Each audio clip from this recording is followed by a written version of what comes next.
points ddala mukadde kano akasekukulu bagamba nti bulosolwako siringi 1,000 ng'ojjayo ensimbi ofuna points 15 kale nogenda bugenzeewa agent obudde bukedde bulungi kati akuli okumpi awo oteekeyo ensimbi oba ozigyeyo kitegeeza ki tulossayo point zino z'ofuna osobola okufuna SMS ez'obwereere osobola okufuna eddakiika ez'obwereere oba MBs n'osigala ng'otambula bulungi n'eddakiika zonna zonna mu nkola eno oba mu nteekateeka ey'okuweereza n'okugyayo ensimbi mu MTN bagamba nti everywhere you go balungamizibwa ekitongole ekya Uganda Communications Commission bagamba nti weewala abafere enamba yokka ekkubirwa okuva mu MTN eri 0312120000 eba MTN abagamba nti everywhere you go ate nga balungamizibwa ekitongole ekya Uganda Communications Commission. MTN Mobile Money Uganda Limited erungamizibwa banka enkulu eya Uganda. Atugenda okulaba empapula ez'amawulire olwaleero tulina Daily Monitor ate ne Observer. Wano omuko ogusooka polisi egenze maaso eyongeddemuko enteekateeka y'okulwanyisa olutalo ku butujju oba ku batujju wano bagambye nti obukodde bwe buna buleeteddwa ojjaba osomako olabe biki bakyusizzaamukko biki ebijja okuba nga birongooka ate okulabika nti baddamu kwamwaganya abanaffe abatujju. Babayise ba Back Club and Entertainment Owners ekibiina kineno kirimu abantu 1,450 bagamba gavumenti engeri gye kiri nti obukadde 7 bw'abantu bwamaze okugema ekirwadde kya COVID-19 tebakyasobola kulinda mwezi gwa January. Basaba gavumenti eggulewo business ezikola ekiro tuba twogera ku mabaala oba oliawo n'ebivvulu. Kineno bagamba nti kibasobozese nabo okukola kasente bakooye embeera y'obwakireereese. Desemba bagala kola kasente omukulembeze akirowoozeeko abantu obukadde 7 bamaze okubanga bagema. Abensi neno bakikola batya kubanga zitera kugwa kiro. Ndowooza bakuŋŋaanira mu kifo kimu ne bakuŋŋaanira mu kifo kimu awo babeera bateekeddwa ndowooza ne baba nga tebataaya kukubo. Nsuubira nti kafyu akwata abantu abatambula ku makubo bw'oba wekuŋŋaanyiriza mu kifo ekirala ate yeeba nsonga ndala tugeze nga bbaala oba oliwo mu bukyamu nga sinzizo oba oliwo mu bukyamu naye we kiba nga oli ku kkubo nsuubira nti kiba kikwata abo abatambula.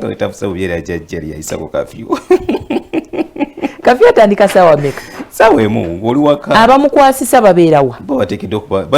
Babeera ku nguudo kitegeeza nti bakusanga ku luguudo okuwalawala okutwala ng'omenya etteeka. Kale gatulabye wano bagambye nti lekeraawo nate okwekolako obujjanjabi okusiza ku Dr. Pamela Achei ono nga ewa Pharmaceutical Society of Uganda agamba nti abantu bafuna obuzibu obw'enjawulo naddala nga bayita mu kwewa obujjanjabi obutali bumu kyekiseera bamwe bagenda ku malwaliro bampeeyo ka Panado omutwe gunuma bampeeyo akaweke bwe kati okusooka okukeberebwa kigenda kuleetera obuzibu okusinziira nate ku bannaffe abakugu mu kikomi okwo tugattako abazadde naddala abakyala abayina nabo omuze ogujjanjaba abawere babebi amabujje namulowooleza kati abamu ku bo bagula zi syrup omwana nanywako nesigalawo nakola ki oluusi agenda namukwata omwana ono ayokya katumuweeyo eno najjayo namuwaate nga tategedde omwana ki kyennyini ekimuluma. Wano eno gavumenti egamba nti esobeddwa temanyi kyegenda kolera ensonga z'okukecula abaana ab'obuwala genital mutilation tebamanyi ngeri eno gye bagenda kugirwanyisaamu okulaba nti efuluma eggwanga lyattu Uganda tekiri wano wokka jjukira nti mu ggwanga erya Kenya gye buvuddeko nabo baali balaajana nga bagamba nti ate ekyayo kiri complicated abaana bafuluma ne bagenda e Tanzania nga bagenza okukyala bagenda okukomawo nga bamaze okukolebwako emikolo. Wano batulaze ne bagamba nti finally meeting yabadde erese akasatiro mu parliament lunaku lwajjo wakati w'ababaka ba parliament ne first lady era minisita w'ebyenjigiriza yayimiriziddwa wabadde wakasiro k'amaanyi tugenda tetujja genda bamugamba jangu otusange mu parking mbasanga kololo osokemu ekibeze COVID-19 okunsemberera nga baka batidde bagamba nti oba oli awo kikikyo ekigenda maaso naye ndowooza kitono nnyo ekyo ekyali kiyinza tuuka mu mbeera bwetyo baka kwogera bisongovu bwe bityo kubanga first lady bo babadde beetaaga minisita naye ate ffe bannayuganda tutunulira first lady. Ensonga zabadde za mu parliament za ggwanga zirina kubeera mu parliament anti oyo minisita kati oba oyogera ku minisita naye tulina first lady okwogera singa kiba kiyise mu sipiika nga minisita sinagiyise singa sipiika yabagambe tugende ekolo kyandibadde naye yawanikira sipiika anti speaker nabaga nsaba rule 53 kujamenye mu katono bansinkane wanene ababaka ne bechwachwana speaker nabagamba yagala agenda atayagala sige kiba kitegeeza ne speaker kirabe nga tekigwanidde mani kati kirimu gundi halubalu haga ejawo abalamuzi babano baweereddwa emmotoka ogitidde ababaka baweereddwa manya abalamuzi baweereddwa emmotoka 12 ab'enjawulo zigenda kubayambako okubanga bakakalabya emirimu gyabwe. Tebakomye okwo, bafunyeyo ne bodaboda 40 okuzigabira bannaffe mu kitongole ekiramuzi kubayambako kulaba nti fayiro b'emisango gitambula bulungi. Twagenda ku nsonga za bannaffe bano bouncer abamabbala abantu ab'enjawulo naye tusooke Robert Mutebi ono tusooke tumugjewo asooka atubulira entambula y'ebidduka ekedde etya waali awo tujja kudda tulabe obaddala kisoboka okugula nti babakkirize guno bakoleza Christmas neza New Year baggalewo kubanga ate January we banaggalirawo ate abantu banaba banyigira kadugende wa Robert Mutebi tulabe ate entambula y'ebidduka wakedde watya ate waali ekya yaleero. Ya tusuubira nti president ajja kuddamu okwogera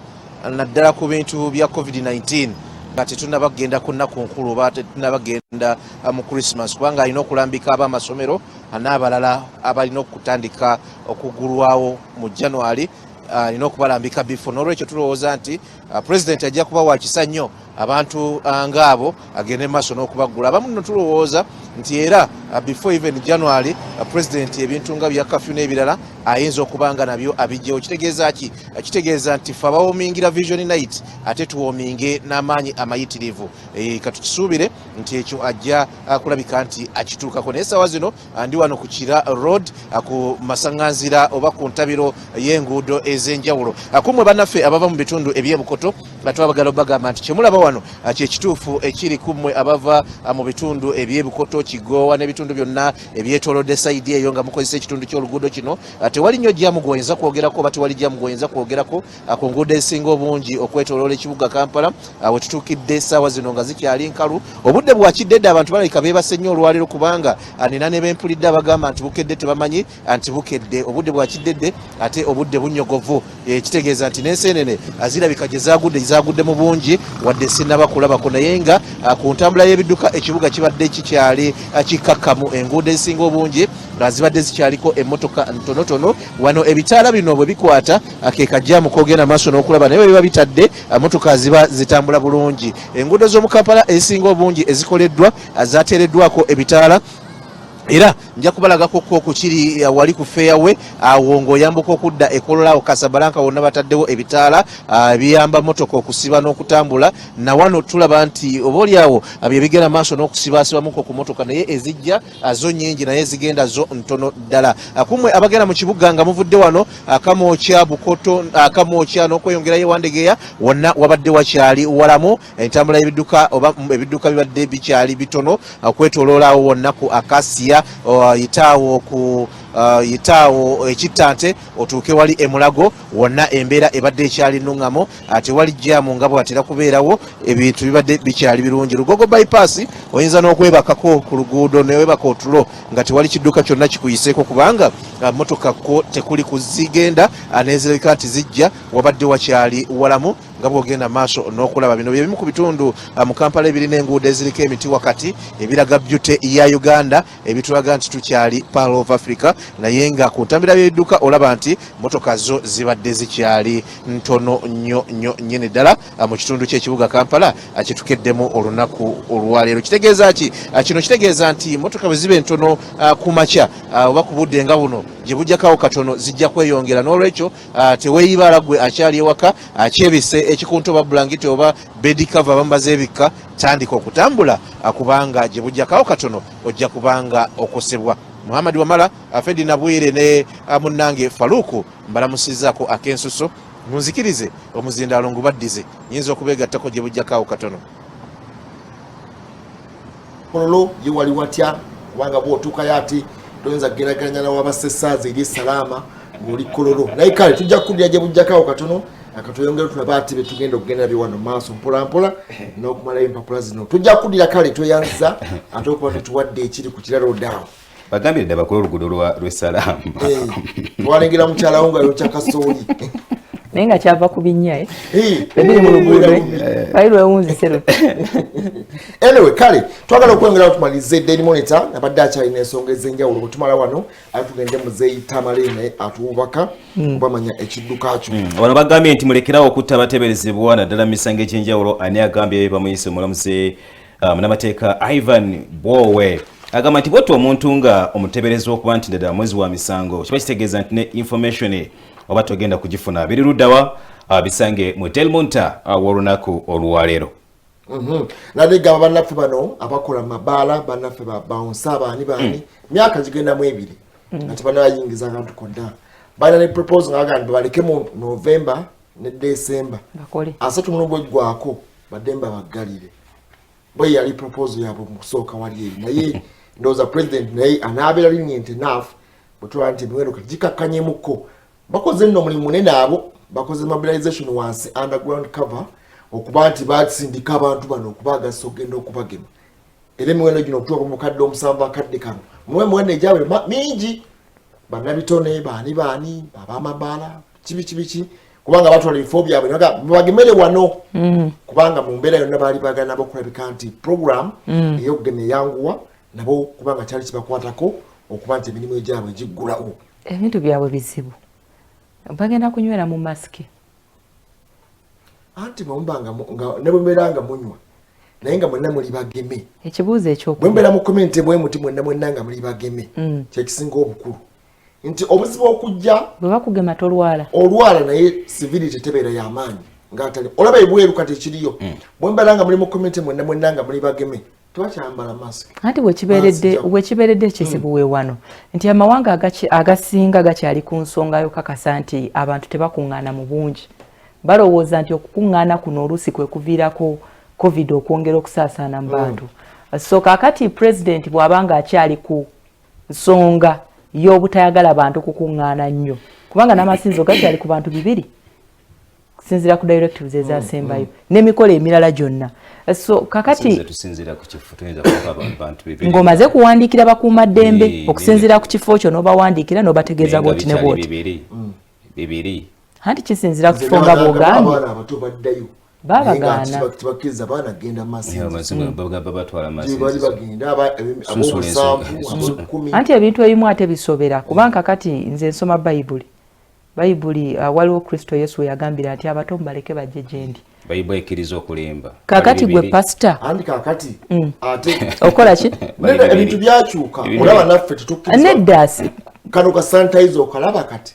nako kalina byekatakwatagana bulungi nako naye olw'embeera byakyuka omala okugira ati nokakwata nokateekamu naye ngaati olaba ndowooza nti beera tukyusa nekyusa buli kimu setup nekyuka naye mugenna kyenjala okwebaza ku bantu ababadde bakakamu in fact from day one till now bebananyina ab'amasomero nti babadde bakakamu kintu kino ndowooza kana akaseera tugera ensonga kyamalobozi gatandisa okuwulira naye balowooza wane bagenda okutegera naye ate ensi tegenda kukoma mu December ensi ekyagenda maaso n'okutambula ndowooza nga ebagumikiriza tulinde jjajja kikyanaasalawo okusobola okulaba nate nga obaolya wabawo kibateekawo ekiyinza okubeera ekyenkizo naye nga okusoomoozebwa kubo kana akadde kijja kusinzira naddala ku bannaffe abayimbi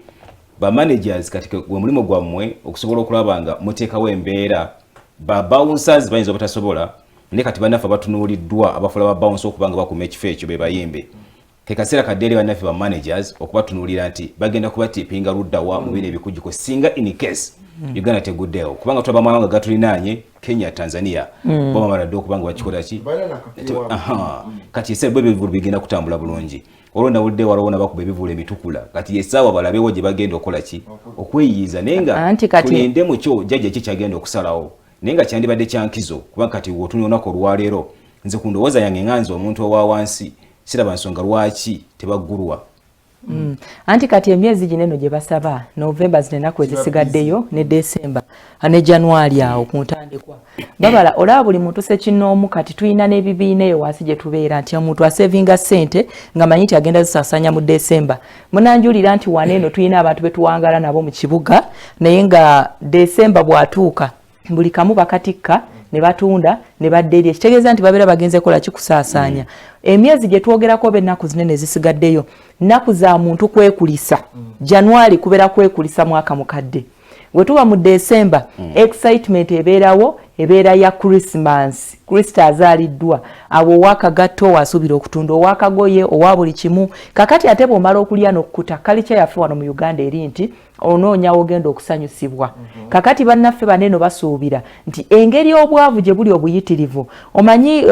mu bulamu bwa bulijjo waliwo ekintu ky'oyinza okugamba nti kino sigenda kisubwa. Abantu abasinga tebatera kusubwa kusanyuka ku Christmas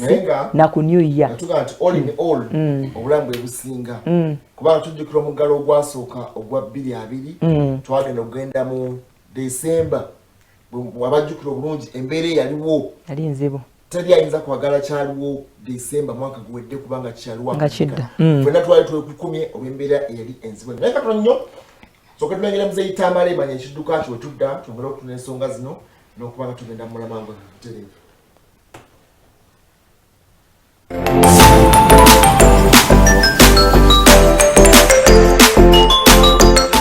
Oli muntu muyitirivu nnyo olw'okuba nti otumbudde Salt TV towenkanika era nze ngamba nti oli mu kiti kyo bambi n'olw'ensonga eyo tukugamba nti olunaku lw'eggulo twabadde tugenda mu maaso engeri gye tulaga abantu engeri gye tubayamba ate butereevu nnyo n'ebintu bye batikka togezaako kubanga oli kondakita oba oli driver w'ekidduka kyonna oba ng'olina omuntu yenna gwogezaako okusaabaza okuba nti omuleka ye yennyini n'omugamba teeka awo ebintu teeka mu buutu awo teeka wali teeka maaso awo teeka kameeme ekyo kiba kikyamu nnyo naddala mu biseera nga bye tulimu kaakati kyetaagisa ddala otwala omutawaana gwe kennyini omugambe maama oyinaki taata oyinaki kati wakati awo mukola kasitoma keya nga bwe twakuyambye osobera ddala omuntu okumanya kikyatisse kakati nno nze nkugamba nga bwe tubadde twewala byonna precautions etubadde tukola olw'engeri zonna zonna ezikuuma obulamu bwaffe kino kibeere ddala ekyokuyiga kakati ebintu by'okutte oba oyo byakutte obitwala otya obisiba otya obisibirawa yogenda bitwala mu ngeri ki ennaku zino abantu bagenda kubanga batambuza ebintu oli agenda mu kyalo yalekayo akapiki ke yalekayo ekimotoka kye ayagala genda akyaseemu awulire ajja kukwata akadomola ka petroli anti ali eyo teri petrol station oba gyali bamuseera naye loza kangende naye okuva e Kampala akwate ebikyambiya akwate enso akwate ebintu ebiringanga ebyo naye bwe tubanga tutambuza ebintu ng'ebyo tugezeeko okubisabika mu ngeri eraga nti si bya bulabe otwala jambiya gisabikeko bulungi nnyo oleme na kutiisa bantu otwala mafuta parafini abazeeyi balabisa amataala kimanye nti ebintu bye tutwala gaasi biri inflammable byaka mangu byonna tubyegendereze n'olw'ensonga eyo gwe kondakita owa baasi owa kosita owa takisi motoka endala zonna oyinza okuba nga olina ne bootwalako olw'okuba ogenda mu kyalo ofunemu ey'amafuta oba ofune ezinagula kiro y'ennyama oba ekintu bwe kityo naye weegendereze by'oteekamu tomala gateekamu lwa kunoonya ssente naye teekamu ng'okebedde by'otwala olw'obulamu bwo.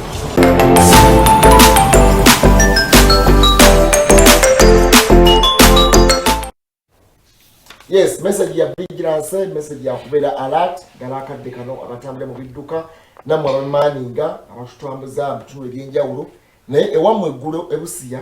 waliwo ababbi bayingiridde waadi y'abakyala ey'eddwaliro ne bababbako buli kantu olaba sekyuta y'eddwaliro tukyali ku sekyuti y'abantu balala naye bano babbye eddwaliro bayingidde mu waadi y'abakyala basulira okuzaala abo bulijjo bababba siraba lwaki okitusibyeko nnyo ebusiya yagamba nti kyatuguddeko naffe ebusiya naye nga bulijjo mu malwaliro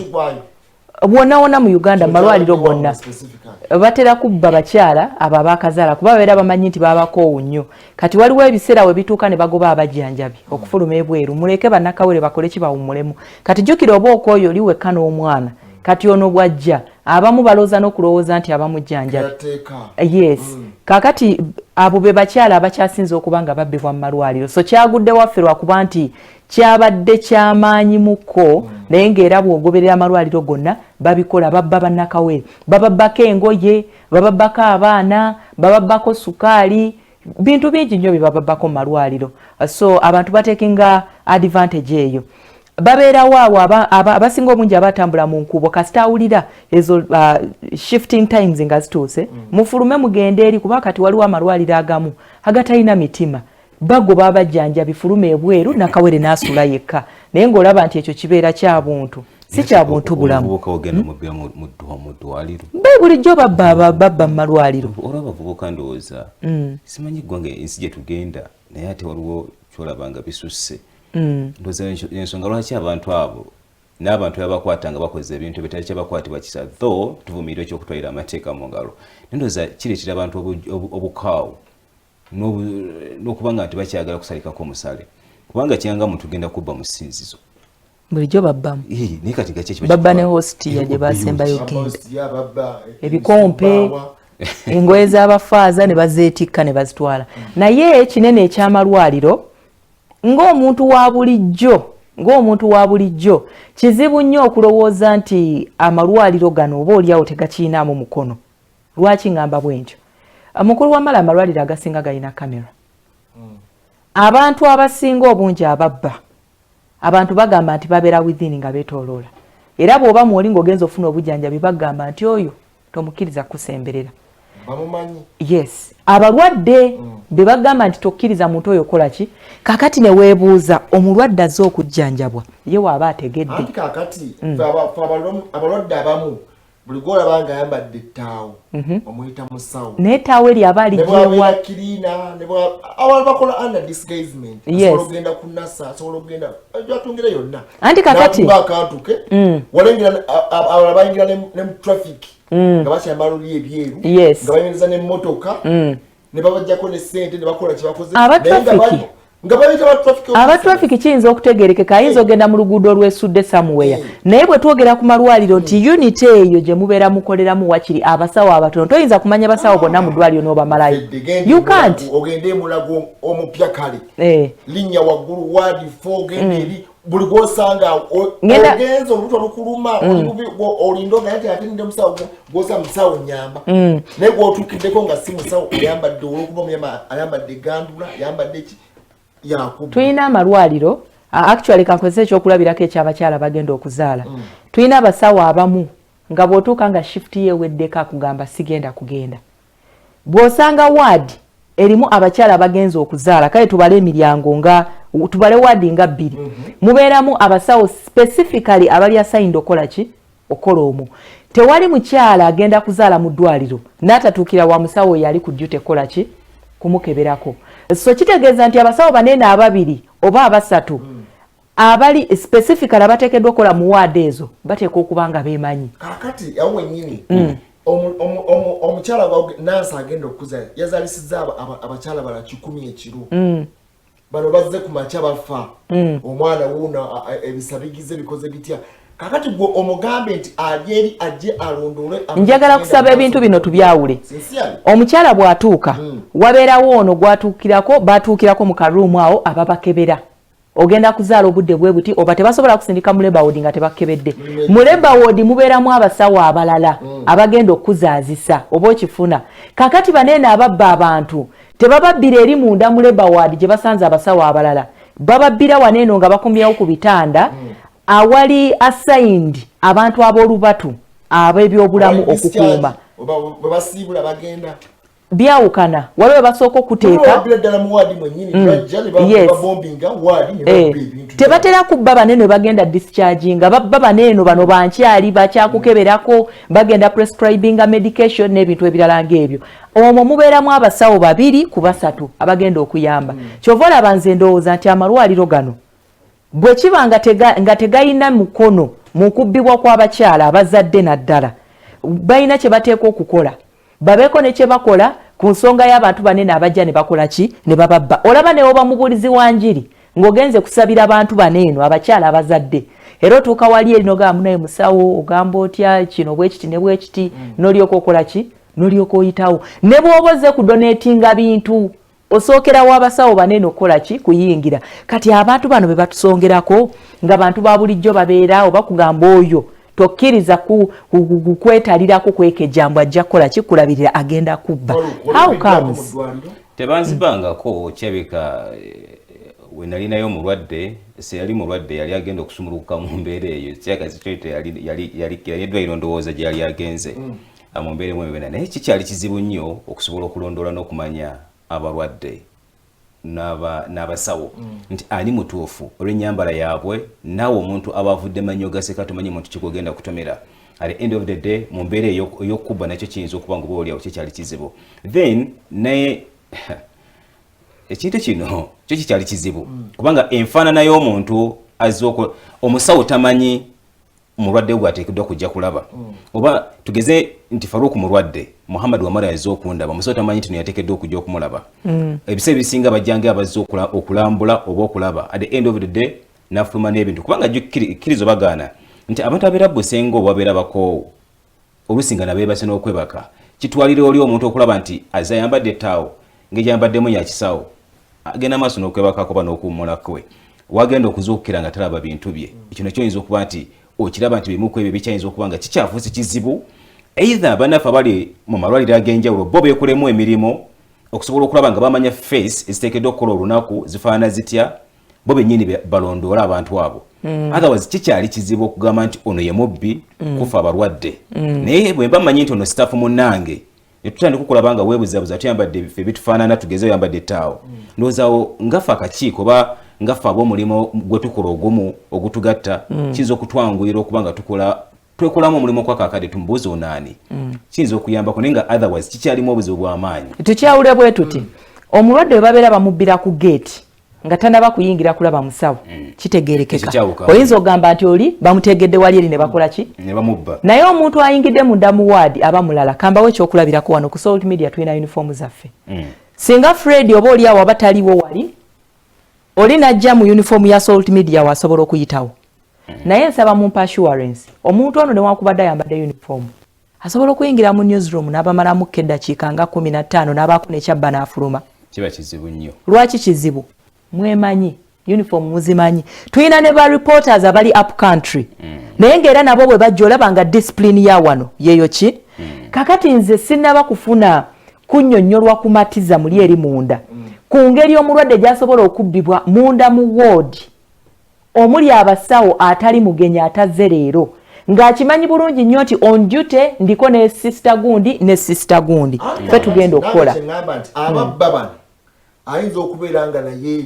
balwadde nga bebabba omubbi ayinza okudisikazinga ng'omulwadde nga nakawere n'asiba ne plasta n'asiba na buli kimu n'omulwadde ala nti mulwadde bannakawere abakyala abakyalumu embuto babaawula kuba n'abazadde tugende ku egenda mu malwaliro obubbi obukolebwa mu malwaliro anti kaakati bw'ogenda emulago abantu oba ali ku 4B waggulu oba ali ku 6 waggulu bw'abanga agenda okwoza wansi engoye zayoza oba ebintu byayoza ateekeddwa okubikuuma paka olwateekeddwa okuba engoye bazimaze okukala ez'omulwadde oba keyateeka alyoka aveewo waddeyo nazo waggulu ekyo kyoyogedde ekyo kyoyogedde kitegeerekeka ebweru njozangoye bagenda kukola ki naye ate nsaba tutunuulire bannaffe banene abalwadde abalala nkugambye nti ow'olubuto wabeera waawukana ku nakawere wagenda okuzaalira oba wazaalidde kaakati n'ebirwadde ebirala tewali muntu asobola kuweebwa kitanda nga tayise wa dokita ne bagamba nti ekitanda namba gundi abalwadde ababeera bali mu waadi eyo balaba nti omulwadde ayingiddewo aze n'omujjanjabi gundi tuyina abalwadde bannaffe nga bw'oba mu ddwaliro bakola nga security naye oyo nga tetukola ki nga tetumutegeera naye abantu betwogerako kaakati katandike ne kategori eri gy'ogambye nti abamu batungisa n'amatawo ago ne bajja ng'olaba nga musawo akoze ki kaakati omuntu ono kaakati obo bonna babujjawa bwe tutunuulira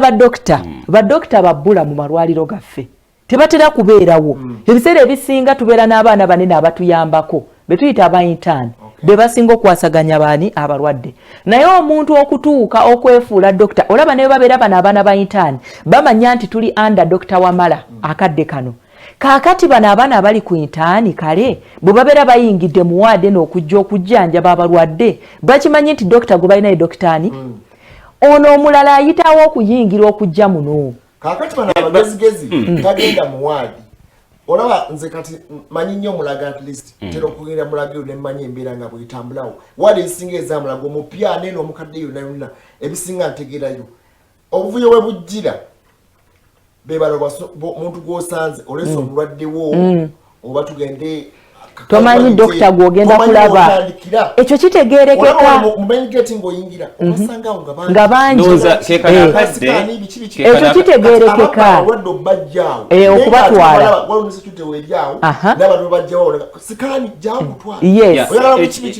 ekintu kino kyo kigazi era kinene kekanakadde nze nja kuyita babuloka babuloka babasawo kati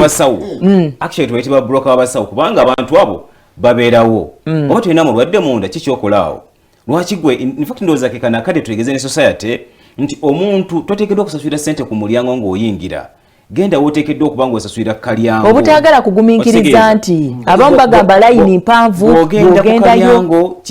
kiyinza okuwonya bingi kubanga lwakadirisa mwosasulira kiba kizibu nnyo omuntu okubba mu mbeera eyo. Waliwo ate n'embeera ey'amalwaliro tudde kufa amalwaliro agafa abantu abawansi nga bukateni bwe bugaawula ono ali mu kasenge kali ono ali mu kasenge kali aye tuddeko ne malwaliro ag'abafedde ag'obusenge nga bagenda kuteekamu kasenge nga mulimu babiri oba awo kiba kitegeeza nti okwewala ekyo tugendeko mu nsonga ya science ne technology twewaleyo ku nsonga y'okuteekamu ekigalo nti omusawo bw'ejja n'oyingira actually ng'omulyango gwaffe guno gwa studio nti Martin bw'ajja n'ateekamu bw'ati ekigalo n'ayingiza ffe abalwadde abagenda okukola mu shozi zaffe kiba kitegeeza nti tusobola okweggulira okufuluma wabula ate mu kuggulawo tujja kufunira owo ekigalo ajja kukola ki kiba kitegeeza nti ebintu ebiri munda bivunanyizibwa kufa ababayingidde era bagenda okuddamu okuyingira bagenda okuba nga bavunanyizibwako singa banaleeta enkola eya tekinologiya naddala ku busenge obulimu emiryango egiyingira emiryango oteekawo omusawo yennyini yateekeddwa okuteekako ekigalo kye n'ayingiza abalwadde bwe baba bagala ofuluma ne beggulira then aba bagalayo okuyingira bajja genda bafuna omuntu alina ekigalo ekyo abakole ki kiyinza okukendeeza ku bantu abayingira busenge ne babba abantu katono nnyo ku tekinologiya kyoyogedde kati neebuuza bwebuuza amalwaliro ge twogerako agalimu obubbi okusingira ddala gegaffe gega gavumenti si weewaawo olw'omujjuzo gavumenti terina busobozi buddira kamera n'egiteeka mu rooms zinene ez'abalwadde yes bajja gamba nti encroaching on privacy gye bajja okugamba naye era tulina amalwaliro ag'obwanannyini nga bassaamu kamera naye ne bateekawo curtain somewhere oyagala kwambala oyagala kukola ki ng'ogenda eyo kino tekisobola kubayambako ku monitoringa ani ayingiddewa ani akola ki ani avudde katandako kukola ekyo kamera ne bweberanga weeri naye omuntu kasaba ku discharginga ne bakusiibula mu ddwaliro otambula ng'omuntu omulala ne bano ababba abantu adisguisinga n'atambula majestically n'afuluma naye obuzibu bubeera wano ndowooza checkpoint kubanga omuntu abeera afuluma tebajja kubuuza ogenze naki twalengera eddwaliro lino ery'abakyala lye baazimba ng'omuntu tojja na kintu kyonna bikyali biti engoye tolina kujjana kintu kyonna okwewala obubbi obwo bwe butyo okubba ebintu by'eddwaliro ojja tolina lugoye ojja nga bw'oli n'akaleesu totwala n'omujjanjabi tomuleeta twakomanga kubera nti kisinziira ku ssente z'osasudde amalwaliro gonna gabirina waliwo kubanga ndowooza tebasinga okufaako ennyo kusaba discharge letter abagenda okukima emirambo tugeze mu mochari bakuwandikira bagamba nti omuntu gundi nowaayo ebbaluwa security officer ne bakugamba nti kale fuluma ogende kati awo obadde ndowooza waliwo lakisitaawo waliwo obuzibu ennyini nti abantu bano bakozesa omukisa ogwo n'omukubba abaana mu kubawaanyisaawo obasinga okubeera obuzibu nti omwana ono ebbaluwa eyo ebiseera ebisinga ababeera abamaninga security tebabifaako nnyo basinga kufa you can go olengera tasomye kwetegereza biki byaliko biki naye era still ne bwe bakuwadde ebbaluwa oli asobola okufojinga ebbaluwa y'emu ng'era kyakoze kikyamu n'afojinga n'entambula y'obwannakawere kuba babuuza nakawere aliwa nti wuuno ajja gw'omulike mabega ositudde baafu ositudde ebintu naye ngubbi ate bakyabikiriza ebyo ebyokusoosaayo emigugu mwena mutambulira wamu mufulumira kumu okufuluma eddwaliro bwabeera ba discharginga ne malwaliro gonna ga government tebakkiriza nti ebbafu yeesooseeyo ate kankole bino na bino, no they don't. Naye kaakati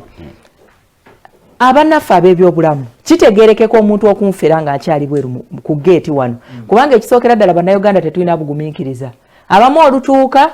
alingiza bw'ati n'alaba awali abantu abangi n'alowooza we bagenda omukolerako n'akola conclusion mu 20 awo sigenda tuulawo. Kakati ono wajjira n'amugamba nti gundi leetayo 10 nkoleki nkutwale. Yes ng'akukulemberamu ng'akola ki mbu ng'akutwala okufuna service.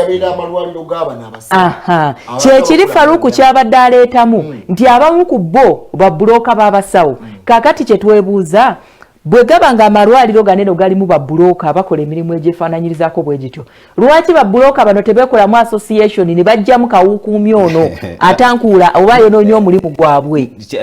Kiyinza okubeera ekizibu naye ndowooza okubakwatako n'okubamalawo ndowooza health ne security bitambulira wamu. Kekanakadde nze gavumenti eno nkyaginamu obwesige nnyo bwe kituuka ku nsonga ya security. Abantu bano bateekemu bambega bajja bakwata mpola mpola bababuuze kino lwaki okikola. Kiyinza okukendeeza kubanga bino tebiri eri waffe mu byalo ennyo era biri malwaliro agalimu abantu abangi era ng'osobola okubateekamu bambega kubanga nabo baba tebeemanyi oluusi bayinza okuba nga beemanyi mu ntandikwa naye oba nga bataddemu bwe beemanyira ne bafuuka bamikwano bateekemu bambega ojja genda okulaba ng'obamalamu mpola mpola at the end of the day bateeke mabega bamitayimbwa. Naye ng'era mu byonna tubyogera waliwo n'amalwaliro agatalina security go nga tegalina nga gavumenti kabeere musana kabeere kiro nga nawe ababbi basobola okuyingira gagwana kutwalibwa mu kooti ne babba abalwadde buli kibalina galina kutwalibwa mu kooti. Olalabyeko eddwaliro etaliiko security nga ne buno eno obukiriniki buno obwewaffe mu kitundu anti kakati kyekugamba nti bwe gaba ga gavumenti ago gaba gagwanidde kutwalibwawa mu mbuga z'amateeka boogere ku lwaki security yange tebagifuddeeko ate ng'obulamu bwe bakola kikubanga bwe mba ndi mulwadde bwe ngenda mu ddwaliro assumption eri nti ndi unconscious. Kakati bwe bansalamu ebintu byange kale nagamba okusalawo kati bwe libanga tirina security manya nti wali ekikuumibwa munda anti kakati naawe ojja kugenda wembeera kuba tulaba nti Mulago kyeyageza oba babeera muleeya si mu uniform super specialized hospital ekyakendezaako nti noli yeekonanga akagere ngadduka genda Mulago nga kakati ebyo bigende health center 2 health center 3 ne hospital mugende zikiruddu zikawempe nga waliwo super specialized nti weetaaga obujjanjabi buli obutasobola kubeera eno wansi ate ngera bakuwadde rifaro baga nti kino kitulemye eno wansi genda naye osanga nga ebyagenze ng'olaba omuluma addukidde omunjuzo ne gubeera nga mungi ate basobola okugenda mu ddwaliro ebisookerwako eddwaliro mu Kisenyi Kawaala Kiruddu Kiswa anti kakati ye kino nakyo kikulu tulina mikwano gyaffe abasawo abakola mu malwaliro ago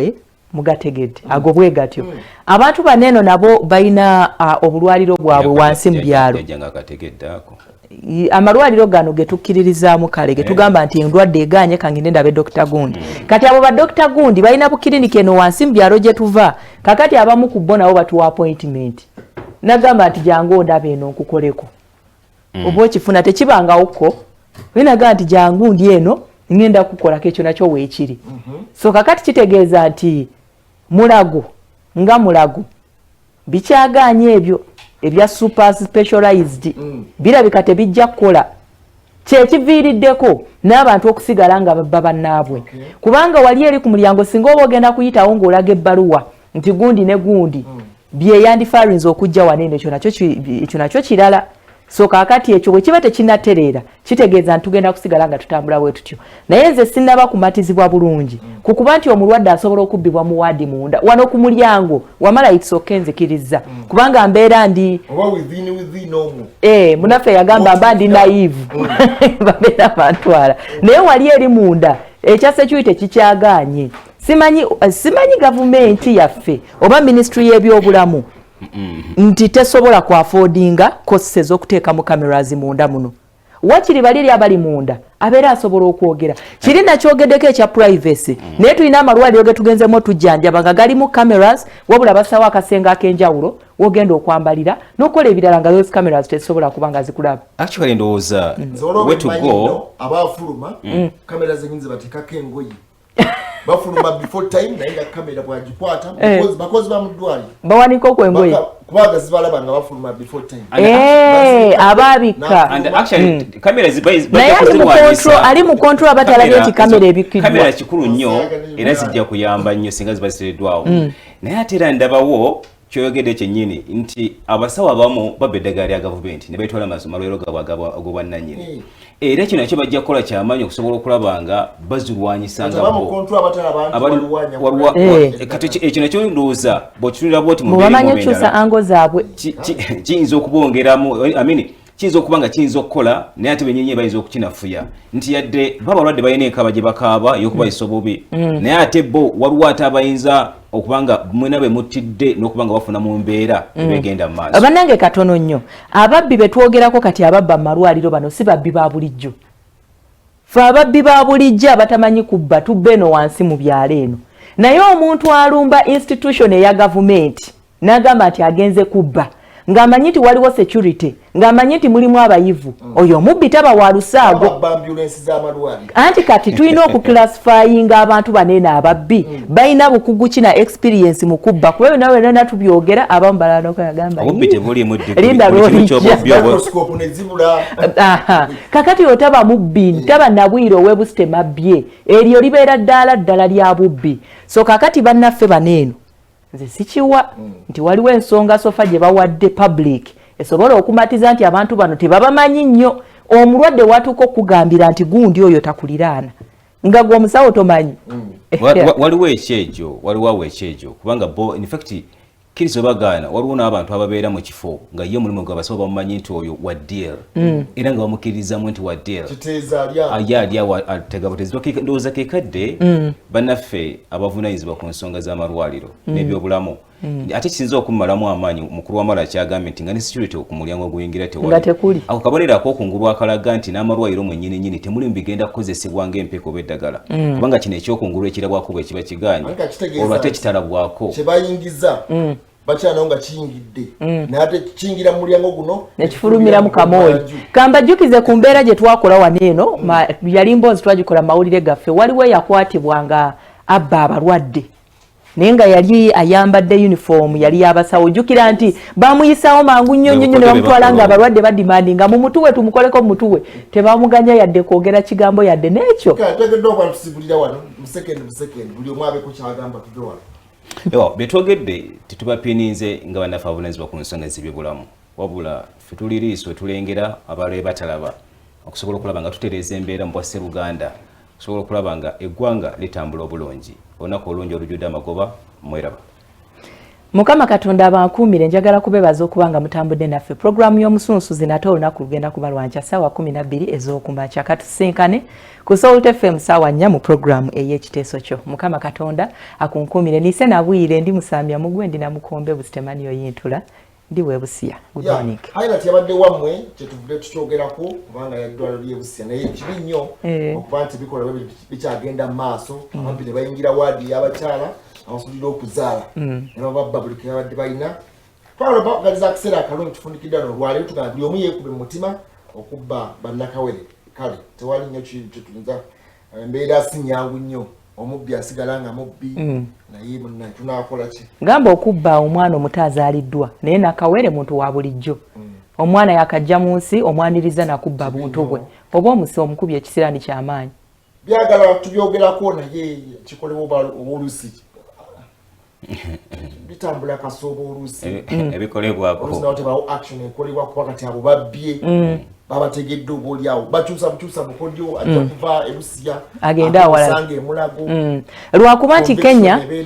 nti Kenya yataddewo akakwakuliza akazibu simanyi oba katandise ak'okulaga obukakafu nti oli vaccinated nga tonaba ku accessinga facilities zonna eza government naye nga abebusiya tubadde nga tetwemenya services ziba ziganye wano mu Uganda tuzifuna e Kenya